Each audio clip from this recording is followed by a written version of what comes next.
In explorations of group loyalty and disloyalty, the concept of white race traitors emerges as a central mechanism for understanding internal opposition within white majority populations in Western nations.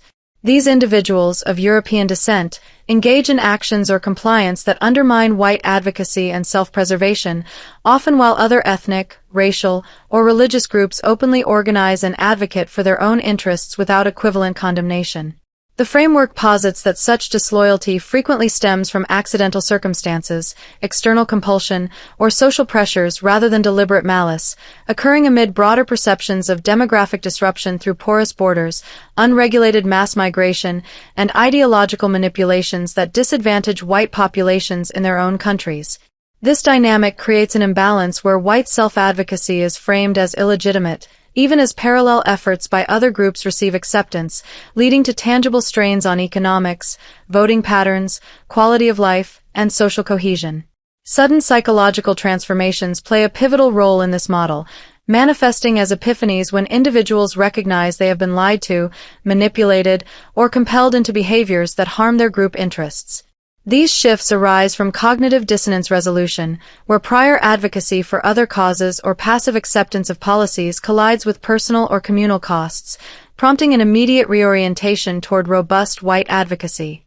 The change can occur swiftly because the realization reframes previous actions as products of deception, generating emotional energy that fuels advocacy. Mechanisms for breaking free include prompting self-questioning of beliefs and circumstances, encouraging independent research into self-preservation issues, and fostering dialogue that highlights personal relevance without direct confrontation, allowing individuals to arrive at conclusions autonomously. The overall structure for addressing disloyalty in this scenario emphasizes a balanced approach that preserves group numbers through leniency for the majority, while reserving accountability for irredeemable leaders. Snowball effects and fear of missing out accelerate adoption once momentum builds, with individuals jumping on bandwagons when white advocacy becomes socially, financially, or politically beneficial. This framework extends to a detailed hierarchy of disloyalty levels, pathways for self-recognition, and targeted strategies for apex actors, all designed to cultivate cohesion by transforming accidental participants and deterring systemic imposition. Such an analysis illuminates the universal processes of loyalty maintenance in any coalition facing perceived existential pressures. The psychological dynamics of sudden shifts in group allegiance. Psychological transformations in group allegiance occur through epiphanies triggered by the recognition of manipulation or abuse, where individuals who previously acted against white advocacy experience a rapid reversal upon realizing the deception involved. This process resolves internal conflict by recasting past behaviors as outcomes of incomplete information or external forces, producing a swift commitment to self-advocacy as the new coherent narrative. The emotional catalyst of anger at perceived betrayal by institutions, media, or elites intensifies the shift, turning former compliance into vocal support for white interests and fairness in group advocacy. Snowball effects further amplify these individual changes at the collective level, as visible momentum in white advocacy creates bandwagon participation driven by fear of missing out on emerging social, financial, or political advantages. People begin to align themselves once the position appears viable, often retroactively claiming they were always inclined toward it or had been misinformed, thereby reinforcing group cohesion through social proof. This dynamic operates independently of deep initial conviction, relying instead on the observable success of early adopters to draw in larger numbers and sustain acceleration. The framework underscores that such shifts depend on making self-interest explicit and defection costly only for unrepentant actors, allowing the majority to realign without alienation. Dialogue focused on questioning personal beliefs and researching circumstances facilitates these transformations by leveraging autonomy, ensuring that the reversal feels self-generated rather than imposed. In this way, the psychology of disloyalty reveals pathways not only to individual awakening but also to broader coalition strength through coordinated realignment. Triggers, events, and methods to spark realizations of manipulation and abuse. Events that precipitate realizations of manipulation against white people in Western contexts include personal encounters with local costs from demographic shifts, such as changes in neighborhoods, schools, or economic resources linked to unregulated migration. These tangible experiences make abstract policies feel immediate, exposing double standards where other groups advocate openly while white self-preservation faces labeling as illegitimate. Hypocrisy in institutional narratives, including media emphasis on certain historical sins alongside tolerance for parallel dynamics elsewhere, further catalyzes the process by highlighting perceived unfairness and deception. Broader shocks, such as visible policy outcomes or high-profile instances of resource strain, accumulate to create tipping points where individuals connect institutional pressures to group harm. In this framework, the growing realization centers on ideological manipulations that frame whiteness as inherently problematic, compelling compliance through education, workplaces, or social spheres while borders remain porous and demographics shift. Such triggers align directly with perceptions of abuse, as they reveal how policies and cultural norms disadvantage white populations in their own nations without equivalent reciprocity from other groups. Methods to spark these realizations in others rely on prompting self-questioning rather than assertion, using open inquiries about family impacts or long-term community effects to encourage independent research and personal relevance. Social proof through relatable stories of similar shifts builds momentum without resistance, while emphasizing autonomy ensures that individuals generate their own insights into the manipulation. This approach fosters epiphanies by tying information to lived experiences, allowing the framework of white race traitor dynamics to become evident through self-discovery and gradual alignment with group self-preservation. Hierarchical classification of internal disloyalty.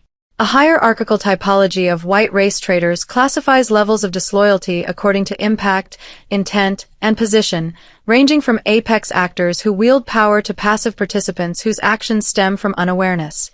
At the highest level, individuals in elected or institutional roles actively oppose white advocacy by enacting policies that disadvantage whites through resource allocation, law enforcement priorities, or demographic facilitation, sometimes extending to enabling physical harm against white people. These actors formalize their positions through documented actions and public statements, imposing disloyal behaviors on others and representing the most systemic form of betrayal in the framework. Mid-level classifications encompass ideological influencers who shape narratives without direct policy authority, institutional enforcers who implement mandates such as diversity, equity, and inclusion standards or related curricula in workplaces and schools, and coerced professionals who comply under threat of professional repercussions. Moral superiority variants appear in both religious conservatives who prioritize universalist ethics over in-group preservation and social liberals who derive status from equity frameworks that shame white advocacy. Indoctrinated types, shaped by educational and media conditioning, occupy further tiers as they internalize anti-white tropes without full reflection. Lower levels include unconscious or socially engineered individuals who passively enable disloyalty through default acceptance of cultural messaging, passive go-alongs who remain silent despite sensing unfairness, and self-aware fence-sitters who recognize discrepancies yet hesitate due to lingering pressures. This hierarchy serves identification purposes for both self-assessment and targeted engagement, distinguishing accidental or compelled forms amenable to transformation from those requiring stronger measures. It facilitates precise navigation of disloyalty dynamics by mapping how lower levels trace upward to apex sources, preserving group numbers through differentiated responses. Methods for facilitating self-awareness and overcoming disloyalty. Pathways to self-recognition as a white race traitor emphasize presentation through autonomy-supporting techniques that avoid triggering psychological reactance, the mechanism whereby perceived threats to freedom of thought cause individuals to reject or entrench opposing views.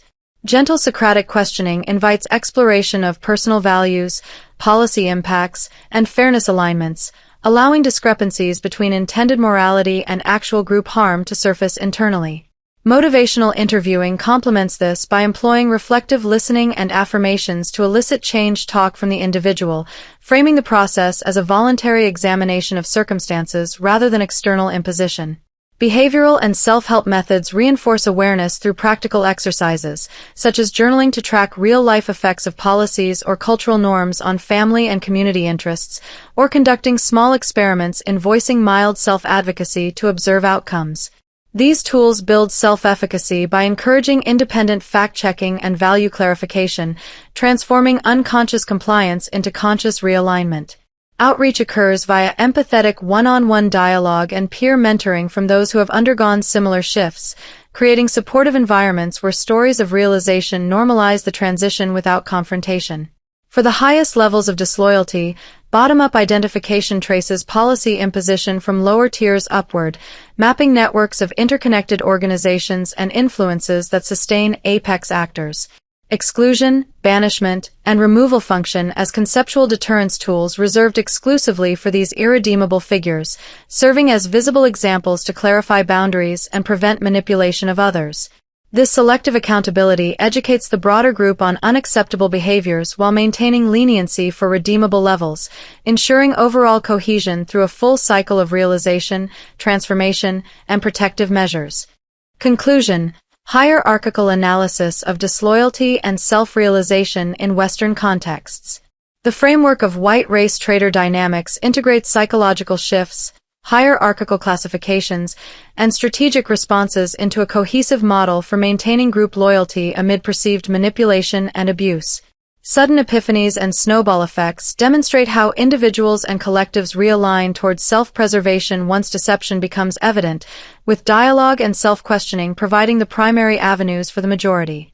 This approach maximizes numbers by treating accidental, compelled, and unconscious forms with understanding, recognizing that many can become advocates upon realizing the costs of prior compliance. Hierarchical differentiation ensures precision in handling disloyalty, distinguishing levels driven by pressure or unawareness from those at the apex who impose systemic harm through power and formal actions.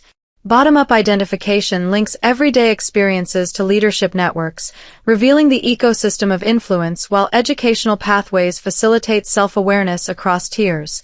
Accountability for the highest levels, through exclusion and example-making, Dieter's further imposition without compromising the leniency essential for broad coalition strength. Ultimately, the model underscores that effective group cohesion arises from empowering self-discovery and selective boundaries rather than uniform confrontation. By addressing every nuance of disloyalty through tailored mechanisms, the framework transforms internal opposition into opportunities for unity, illustrating how analyses of loyalty can illuminate pathways to fairness and self-preservation in complex social environments. This comprehensive perspective equips advocates with tools for dialogue, momentum building, and deterrence, fostering resilient coalitions grounded in shared realization and strategic response.